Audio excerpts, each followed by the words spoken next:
Hello friends, എല്ലാവർക്കും പുതിയൊരു വീഡിയോയിലേക്ക് സ്വാഗതം. നമുക്ക് ദേ ഒരു ചക്ക കിട്ടിയിട്ടുണ്ട് കേട്ടോ.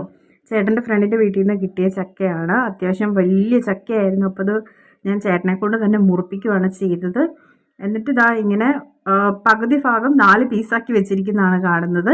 ഇനി നമുക്കിതൊന്ന് വളരെ പെട്ടെന്ന് തന്നെ ഇതൊന്ന് ചുളയാക്കി മാറ്റി ഒരുക്കി വേണം പുഴുങ്ങാനായിട്ട്. അപ്പോൾ നമ്മളിങ്ങനെ ഓരോ ചുളയായിട്ട് ചക്ക ഒരുക്കുമ്പോൾ ഇങ്ങനെ പറിച്ച് എടുക്കുന്നതിനേക്കാളും വളരെ ഈസി ആയിട്ട് ഇങ്ങനെ ചെയ്യുവാണെങ്കിൽ നമുക്ക് വളരെ പെട്ടെന്ന് തന്നെ ചുള സെപ്പറേറ്റ് ചെയ്ത് കിട്ടും. ആദ്യമേ നമ്മൾ വീഡിയോയിൽ കാണിക്കുന്നത് പോലെ അതിൻ്റെ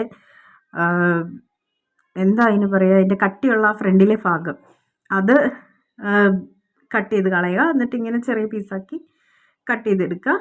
അതിനുശേഷം ആ ചക്കയുടെ മുൾഭാഗത്തിൻ്റെ മുകളിൽ വെച്ചിട്ട് ഇങ്ങനെ ചെത്തിയെടുക്കുക. അപ്പോൾ നമുക്ക് വളരെ ഫാസ്റ്റായിട്ട് തന്നെ നമുക്ക് ചുള സെപ്പറേറ്റ് ചെയ്ത് കിട്ടും. ചക്കച്ചുള സെപ്പറേറ്റ് ചെയ്ത് കിട്ടും. പെട്ടെന്ന് തന്നെ നമുക്ക് ഒരുക്കി ചക്ക പുഴുങ്ങാനായിട്ട് പറ്റും, അല്ലെങ്കിൽ ചക്ക വറക്കാനാണേലും പറ്റും. എനിക്ക് കൂടുതലും കപ്പപ്പുഴുക്കിനേക്കാളും ഇഷ്ടം ചക്കപ്പുഴുക്കാണ്. ചക്കപ്പുഴുക്കിൻ്റെ ഒരു കോമ്പിനേഷൻ എനിക്കിഷ്ടമുള്ളത് ഒന്ന് മാങ്ങാച്ചാറാണ്, പിന്നെ ഒന്ന് ഉണക്കമീൻ ചുട്ട് ചതച്ചത്. എൻ്റെയൊക്കെ വീട്ടിൽ വിറകടുപ്പുണ്ട്. അപ്പോൾ വിറകടുപ്പിൽ നമ്മൾ ഉണക്കമീൻ ഇട്ടിട്ട് ചുട്ടെടുത്തിട്ട് കാന്താരിമുളക് കൂട്ടി ചതയ്ക്കും. എന്നിട്ട് കുറച്ച് വെളിച്ചെണ്ണ ഒഴിച്ച് കഴിക്കാൻ നല്ല ടേസ്റ്റാണ്.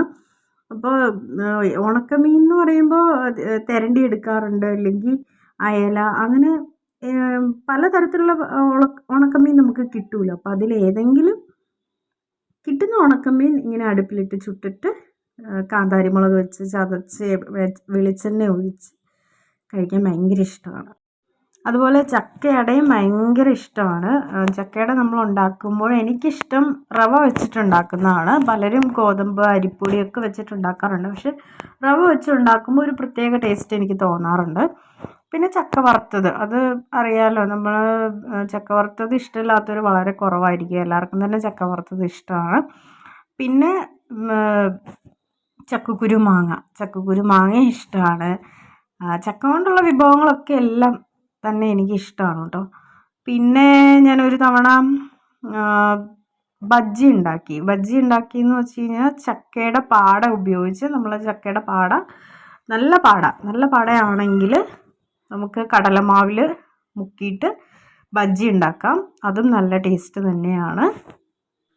ഇതിപ്പോൾ ഞാൻ പറഞ്ഞല്ലോ, എനിക്ക് കിട്ടിയത് ഇവിടെ ഒരു വലിയൊരു ചക്കയാണ്. അപ്പോൾ ആ ഒരു ചക്ക ഫുള്ളായിട്ട് എടുത്തു കഴിഞ്ഞിട്ടുണ്ടെങ്കിൽ അത് തീരില്ല. അപ്പോൾ കുറച്ച് ഞങ്ങൾ പിറ്റേ ദിവസത്തേക്കും കൂടി മാറ്റി വെച്ചിട്ടുണ്ടായിരുന്നു. അപ്പോൾ അത് നമ്മൾ ഫ്രിഡ്ജിലാണ് സൂക്ഷിക്കുന്നതെങ്കിൽ ഇതുപോലെ ചുള കട്ട് ചെയ്തെടുത്തിട്ട് ഒട്ടും എയർ ടൈറ്റ് കയറാത്ത രീതിയിൽ നമ്മൾ പൊതിഞ്ഞ് ഫ്രിഡ്ജിൽ വെക്കണം. അതായത് വെറുതെ ഒരു ഷിമ്പിക്കൂടിലിട്ട് വെച്ച് കഴിഞ്ഞാൽ പിറ്റേ ദിവസം അത് മഞ്ഞ കളറിലിരിക്കും. പക്ഷെ കുറച്ച് നല്ല കട്ടിയുള്ള ഷിമ്മിക്കൂട് എടുത്തിട്ട് ആദ്യം ഒന്ന് കെട്ടി വയ്ക്കുക. അത് കഴിഞ്ഞിട്ടൊരു 2-3 കൂട് അതിൻ്റെ പുറത്ത് എക്സ്ട്രാ ഇട്ട് കെട്ടി ഒട്ടും കാറ്റ് കയറാത്ത രീതിയിൽ വേണം നമ്മൾ ഫ്രിഡ്ജിൽ സൂക്ഷിക്കാൻ. അങ്ങനെയാണെങ്കിൽ മാത്രമേ, അല്ലെങ്കിൽ വേറെ എന്തെങ്കിലും ഷിമ്മിക്കൂട്, അല്ലെങ്കിൽ വേറെ എന്തെങ്കിലും കട്ടിയുള്ള പ്ലാസ്റ്റിക്കിൻ്റെ കവർ, അപ്പോൾ ഒട്ടും അതിനകത്ത് നമ്മൾ പൊതിഞ്ഞ് വെക്കുന്നതിനകത്ത് ഒട്ടും എയർ കയറാൻ പാടില്ല. ആ രീതിയിൽ വേണം നമ്മൾ ഫ്രിഡ്ജിൽ സൂക്ഷിക്കാനായിട്ട്. എങ്കിൽ മാത്രമേ നമുക്കത് പിറ്റേ ദിവസം അല്ലെങ്കിൽ 1-2 ദിവസം വരെ നമുക്ക് മഞ്ഞ കളർ കയറാതെ ഫ്രഷ് ആയിട്ട് തന്നെ ചക്ക ഇരിക്കത്തുള്ളൂ. ഇനി അതല്ല, ചക്ക ഫ്രിഡ്ജിൽ സൂക്ഷിക്കാൻ ഇഷ്ടമല്ല, അല്ലെങ്കിൽ ഫ്രിഡ്ജില്ല, അങ്ങനെയുള്ളവരൊക്കെ ആണെന്നുണ്ടെങ്കിൽ ചക്ക നമ്മൾ പുഴുക്കിന് നമ്മൾ അരിയുന്നത് പോലെ തന്നെ അരിഞ്ഞിട്ട് ഒന്ന് ആവി കയറ്റി വെക്കുക. ചക്ക ഒന്ന് പതുക്കെ ഒന്ന് 3/4 ഭാഗം ഒന്ന് വേവിച്ച് വെക്കുക. അങ്ങനെ വെച്ചാൽ നമുക്ക് പിറ്റേ ദിവസം കേടുകൂടാതെ എടുക്കാനായിട്ട് പറ്റും. അരപ്പൊന്നും ചേർക്കരുത്, വെറുതെ ഉപ്പിട്ടൊന്ന് വേവിച്ച് വെക്കുക. അതിനുശേഷം പിറ്റേ ദിവസമാണ് നമ്മൾ ചക്ക പുഴുങ്ങുന്നതെങ്കിൽ അന്നേരം മാത്രം അരപ്പ് ചേർത്ത് പുഴുങ്ങിയെടുത്താൽ മതി. അങ്ങനെ ചെയ്യുവാണെങ്കിലും ചക്ക നമുക്ക് കേടുകൂടാതെ സൂക്ഷിക്കാൻ പറ്റും. ഇനിയുണ്ട് ഒരുപാട് ചക്കയെക്കുറിച്ചുള്ള വിശേഷങ്ങൾ. ചക്കക്കുരു എൻ്റെയൊക്കെ ചെറുപ്പത്തിൽ തീരെ കുഞ്ഞിലെയൊക്കെ എൻ്റെ വല്യച്ഛനും വല്യമ്മയൊക്കെ ഞാൻ കണ്ടിട്ടുണ്ട്. ചക്കക്കുരു ചട്ടിയിലിട്ട് ചുമ്മാ ഇങ്ങനെ തൊണ്ടൊന്നും കളയാതെ തന്നെ തൊണ്ടോടുകൂടി തന്നെ ഓട്ടുവറ വറക്കും. ഇങ്ങനെ ചുമ്മാ ഇങ്ങനെ തീ കത്തിച്ചിട്ട് വിറകടുപ്പിൽ തീ കത്തിച്ചിട്ട് ഇങ്ങനെ വറുത്തെടുക്കും. എണ്ണ ഒന്നും ഒഴിക്കില്ല. വെറുതെ പുറം തൊണ്ടോട് കൂടി തന്നെ അതിങ്ങനെ വറുത്തെടുക്കും. അതിങ്ങനെ പുറം തൊണ്ട് പതുക്കെ ഇങ്ങനെ കരിഞ്ഞു തുടങ്ങി കഴിയുമ്പോഴത്തേക്കും അത് വെന്തിട്ടുണ്ടാവും. എന്നിട്ടത് അതിൻ്റെ പുറത്തെ തൊലി പെട്ടെന്ന് അപ്പോൾ അങ്ങ് പൊളിഞ്ഞു പോകും. പൊളിച്ചെടുത്തിട്ട് കാന്താരി മുളക് ചമ്മന്തി കൂട്ടി കഴിക്കുന്നത് ഞാൻ കണ്ടിട്ടുണ്ട്. അതുപോലെ തന്നെ ഇനിയിപ്പോൾ വറുത്തെടുക്കാൻ പാടുള്ള സമയത്ത് ഇങ്ങനെ എന്താ അടുപ്പിലിട്ട് ചുട്ട് പെട്ടെന്ന് കഴിക്കാൻ വേണ്ടിയിട്ട് അടുപ്പിലിട്ട് ചുട്ട് കഴിക്കുന്നത് ഞാൻ കണ്ടിട്ടുണ്ട്. നമ്മൾ പപ്പടമൊക്കെ ചുടുന്ന പോലെ കുറേ നേരം, അല്ലെങ്കിൽ മീനൊക്കെ ചുടുന്ന പോലെ കുറേ നേരം ചക്കക്കുരു ഇട്ടിട്ട് ചുട്ടിട്ട് ഇങ്ങനെ മുളക് ചമ്മന്തി കൂട്ടി കഴിക്കുന്നത് കണ്ടിട്ടുണ്ട്. അതൊക്കെ ഒരു കാലം അല്ലേ.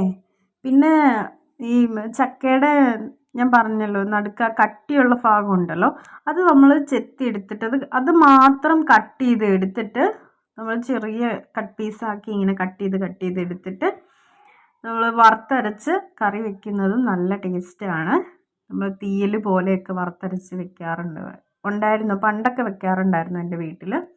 അപ്പോൾ അങ്ങനെ വെക്കുന്നതും വളരെ നല്ല ടേസ്റ്റാണ്. പിന്നെ നമ്മൾ ചക്ക കട്ട് ചെയ്യുമ്പോൾ കൂടുതലും പണ്ടൊക്കെ കൂടുതലും ഉപയോഗിച്ചുകൊണ്ടിരുന്നത് കോടാലിയാണ്. അതായത് ചക്ക ഡബിളാക്കി കട്ട് ചെയ്യാൻ വേണ്ടിയിട്ട് എൻ്റെ വീട്ടിലൊക്കെ ഉപയോഗിച്ചുകൊണ്ടിരുന്നത് കോടാലിയാണ്. അപ്പോൾ ഈ കോടാലി നമ്മൾ ഉപയോഗിച്ച് കഴിയുമ്പോൾ അതിനകത്ത് അരക്ക് പറ്റി പിടിച്ചിരിക്കും, അതായത് മുണഞ്ഞീൻ പറ്റി പിടിച്ചിരിക്കും. പക്ഷേ ഇതാണെങ്കിൽ ചിലപ്പോൾ വെളിച്ചെണ്ണ വെച്ച് തൂത്താലൊന്നും ചിലപ്പോൾ പോയിന്ന് വരില്ല. അപ്പോൾ നമ്മൾ ആദ്യമേ കുറച്ച് മണ്ണെണ്ണ എടുത്തിട്ട് നന്നായിട്ട് തൂക്കും. മണ്ണെണ്ണ തേച്ച് കഴിഞ്ഞാൽ വളരെ പെട്ടെന്ന് പോവും. അതിനുശേഷം ഒന്ന് സോപ്പിട്ട് കഴുകും. അതിനുശേഷം അതിൽ വെളിച്ചെണ്ണ പുരട്ടി വയ്ക്കും. അങ്ങനെയാണ് ചെയ്യുന്നത്. ഇപ്പോൾ കത്തിയിലൊക്കെ ആണെങ്കിൽ നമ്മൾ മണ്ണെണ്ണ തൊട്ട് കഴിഞ്ഞിട്ടുണ്ടെങ്കിൽ പിന്നെ വെളിച്ചെണ്ണ തേച്ചാൽ നമുക്കതൊരു ബുദ്ധിമുട്ടായിരിക്കും. അപ്പോൾ അതിന് പകരം നമ്മൾ കത്തി ഒന്ന് എടുത്തിട്ട് ഗ്യാസ് അടുപ്പിലോ വിറകടുപ്പിലോ ഒക്കെ ഒന്ന് വെച്ച് നന്നായിട്ടൊന്ന് ചൂടാക്കുക.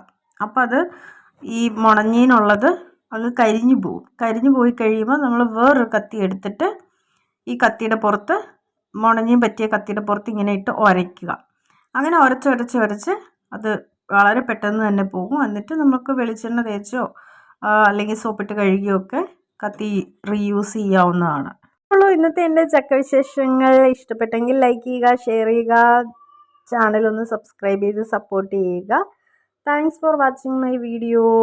ചക്ക കഴിഞ്ഞു. ഇനി ചക്ക പുഴുങ്ങാൻ പോട്ടെ. Tata bye bye. Okay, see U.